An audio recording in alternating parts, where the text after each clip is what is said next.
उस व्यक्ति का नाम था अशोक सेठ। वह मुंबई की एक बिजनेस कंसल्टेंसी कंपनी में काम करता था। काम करते करते अकस्मात उसके मस्तिष्क में यह बात घर करती जा रही थी कि उससे अब काम पूरा नहीं हो पा रहा और वह बराबर पिछड़ता जा रहा है।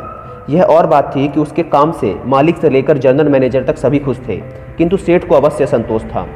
यद्यपि उसके बारे में कभी किसी ने कोई शिकायत नहीं की थी, बल्कि अभी हाल ही में उसका प्रमोशन हुआ था, पर यह देखकर कि काम का ढेर लगा हुआ है, इसलिए प्रमोशन से उसे कोई खुशी नहीं हुई। उसे तो अनुभव हो रहा था जैसे लोग उससे यह आशा कर रहे हैं कि इन कार्यों को वह शीघ्रता से निपटा दे। यह विचार मस्तिष्क में आते ही उसका डर बढ़ा, मानो व्यापक होकर उसके रोम रोम में फैल गया। यदि यह कहा जाए कि उसके मस्तिष्क में पिछले काम के भय के सिवा कोई दूसरा विचार ना था तो बिल्कुल सही होगा। कार्य को पूरा करने के निमित्त वह अत्यधिक परिश्रम करने लगा। अब वह दिन के एक एक मिनट का उपयोग कर रहा था। उसका मस्तिष्क, उसके हाथ, उसका शरीर एक मशीन की तरह काम में जुटे रहते। रात करवटें बदलती बीतती, हर वक्त काम की चिंता लगी रहती। यदि उसने पहले से समय का प्रबंधन किया होता तो काम का इतना बोझ उस पर ना पड़ता। उसकी परेशानी का कोई ठिकाना ना था। वह रात को बिस्तर पर जाता तो सोचता कि यहाँ आराम से सोने से अच्छा है कि ऑफिस में बैठकर रात भर काम किया जाए। दरअसल इन दिनों वह 3 व्यक्तियों का काम अकेला कर रहा था। वह रात भर तेजी से काम निपटाने की योजना बनाया करता और सवेरे ऑफिस में नींद न आने के कारण थका हुआ सा जाता। आंखें जलती रहती, लाल हो जाती। उन्हें ठंडा करने के लिए वह ठंडे पानी से बार बार धोता। ऑफिस बंद होने पर वह किए हुए काम को मन में दोहराता और बचे हुए काम की लिस्ट बनाकर घर ले आता और फिर रात भर ऑफिस की फाइलें मन में उल्टाता रहता। कभी कभी उसे यह आभास होता कि वह काम के बोझ से पागल हो जाएगा। एक बार उसके मन में आया कि इस काम से रिजाइन देकर कोई दूसरा हल्का सा काम क्यों न किया जाए। फिर लगा यह तो कायरता होगी। जिस काम की जिम्मेदारी उस पर डाली गई है वह उसे अवश्य पूरा करना चाहिए। फिर उसने विचार किया कि क्यों ना इस सप्ताह तेजी से काम किया जाए ताकि सारा काम जल्दी खत्म हो जाए। आगे वह समय का प्रबंधन ऐसा करेगा कि रोज का काम रोज पूरा हो जाया करे। इस विचार ने जहां उसे थोड़ी सी राहत दी, वहीं शनिवार की शाम को जब ऑफिस बंद हुआ तो उसने देखा कि टेबल पर काम का ढेर उसकी ओर आंखें फाड़ फाड़ कर देख रहा है। वह तेजी से ऑफिस से बाहर आया और घर की ओर चल दिया। रास्ते भर वह सोचता रहा, कुछ न कुछ निर्णय तो करना ही पड़ेगा। निर्णय लेने का विचार ही इतना प्रबल था कि काम की चिंता उसके पीछे रह गई और रात्रि में उसे और दिनों की अपेक्षा कुछ अच्छी नींद आई। रविवार को प्रातः नहा धोकर नाश्ता आदि करने के बाद अपने काम के बारे में अच्छी तरह कुछ सोचने और रविवार को थोड़ा आनंद लेने के लिए वह चौपाटी की ओर चल पड़ा। चौपाटी की ओर जाने वाली उसकी बस एक स्टॉप पर रुकी। सेठ ने देखा कि सामने की दुकान के बोर्ड पर लिखा है 1 नहीं 1000।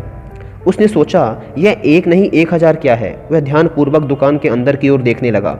वह दुकान तरह तरह के पुराने सामानों से भरी हुई थी। एक ओर कुछ पुराने बर्तन, दूसरी ओर कुछ पुरानी किताबें, तीसरी ओर लोहे के कुछ सामान और तो पीछे की ओर तरह तरह की मेज कुर्सियां लगी हुई थी। फर्श पर बड़ी बड़ी मूर्तियां रखी हुई थी। सेठ इतना ही देख पाया कि उसकी बस चल पड़ी और वह सोचने लगा कि इन वस्तुओं को एक साथ बेचने वाली दुकान का नाम 1 नहीं 1000 ठीक ही तो है। और दूसरे ही क्षण उसे लगा कि क्या वह 1 नहीं 1000 से कम है जो हर तरह की परेशानियां एक साथ लिए घूमता रहता है। कुछ देर बाद वह समुद्र के किनारे बैठा हुआ था और समुद्र की उठती हुई लहरों को देख रहा था। उनमें कितनी समानता थी। एक के बाद दूसरी उठती हुई लहरें चली आ रही थी। उसी समय उसे 1 नहीं 1000 का ख्याल आया। वह दुकान क्या कूड़ा घर था? लोगों के घर से निकली हुई चीज़ें वहाँ इकट्ठा थी। सेठ ने सोचा कि उसके मस्तिष्क में भी योग्य बनने का उत्साह, काम करने की इच्छा, सुघड़ता और सौंदर्य लहरें मार रहा है, पर मैं हूँ कि इसे कूड़ा घर बनाए हुए हूँ। उसने निश्चय किया कि अब वह यह ना होने देगा। एक एक काम इन लहरों की तरह उसके सामने आएंगे, वह उन्हें करता जाएगा और किसी भी आलतू फालतू काम के बारे में नहीं सोचेगा। वह जिस टाइम पे जिस काम को करेगा सिर्फ उस टाइम पे उसी काम के बारे में सोचेगा। बाकी कामों के बारे में वह तभी सोचेगा जब वह उन कामों को कर रहा होगा। थोड़ी अच्छी धूप खिली तो वह घर लौट आया। वह दिन बड़ी शांति से बीता। महीनों बाद उस रात उसे बड़ी अच्छी नींद आई और अगले दिन यानी सोमवार को प्रातः वह अपने में एक नई जान लिए ऑफिस पहुंचा। अभी वह अपनी सीट पर बैठा भी नहीं था कि फ़ोन की घंटी बजने लगी। उसने फ़ोन उठाया और बातें करने लगा। उसी समय सब चपरासी उसके टेबल पर डाक फाइलें ला ला कर रखने लगा। जैसे ही उसे समय की महत्ता का विचार आया, उसकी कार्य क्षमता डगमगाने लगी और नित्य की भांति घबराहट उस पर हावी होने लगी। फिर उसने निर्णय लिया कि वह जिस काम को कर रहा है सिर्फ उसी के बारे में सोचेगा और दूसरे काम के बारे में नहीं सोचेगा। किंतु दोपहर होते होते वह पुनः काम की दलदल की परेशानी में फंस गया। घबराहट इतनी बढ़ी कि वह आराम करने के कमरे में चला गया और अपने को आराम कुर्सी में डाल दिया। आंखें बंद कर ली और फिर एक एक काम करने के अपने निश्चय को दोहराने लगा। यकायक उसे समुंदर याद आया और उसकी शांत लहरें। तभी उसने निश्चय कर लिया कि एक बार में एक ही काम करूँगा। ऑफिस का काम खत्म करने पर उसके बारे में झगड़ा यहीं छोड़ जाऊंगा और घर जाकर आराम से पत्नी और बच्चों के साथ बातें करूंगा और निश्चिंत होकर रात को सोऊंगा। दूसरे दिन जब ऑफिस आऊँगा तब ऑफिस का काम करूँगा। यह नहीं था कि उसी क्षण उसके सारे कार्य व्यवस्थित हो गए, पर दिन ब दिन उसकी परेशानी कम होने लगी। अब वह पहले से समय का प्रबंधन करता, पूरा काम करने के लिए एक लिस्ट बनाता और उसी के अनुसार पूरा काम करता। समय के प्रबंधन का लाभ यह हुआ कि आने वाले काम का अंदाजा उसे पहले से हो जाता और धीरे धीरे उसके संबंध में निर्णय लेना भी वह सीखता चला गया। एक नहीं 1000 वाली वह दुकान अशोक सेठ को हमेशा याद रहती है।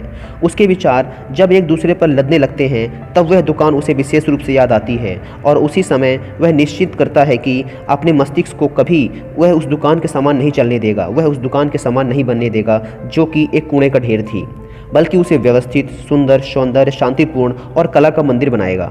समय के प्रबंधन और कार्य की सूची, कार्य की लिस्ट बना लेने ने उसके जीवन को पूरी तरीके से बदल के रख दिया।